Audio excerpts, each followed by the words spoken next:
మీకు నా యందు ప్రేమ, నేను అవతారుడుననే విశ్వాసం ఉన్నట్లయితే, అప్పుడు తప్పనిసరిగా మీరు నాకు విధేయులుగా ఉండి తీరాలి. అప్పుడు తప్పనిసరిగా మీరు నాకు విధేయులుగా ఉండి తీరాలి. దానికి వేరే పదమంటూ ఏమీ లేదు. మరియు నన్ను ప్రేమించి తీరాలి. నాకు విధేయులుగా ఉండటానికి మీరు సిద్ధంగా లేకపోయినట్లయితే,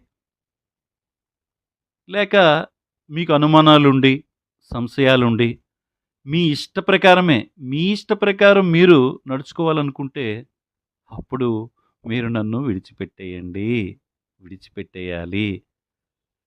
మీరు నన్ను ప్రేమించినట్లయితే, మీరు నన్ను ప్రేమించినట్లయితే, మీరు నన్ను గట్టిగా పట్టుకొని ఉండాలి.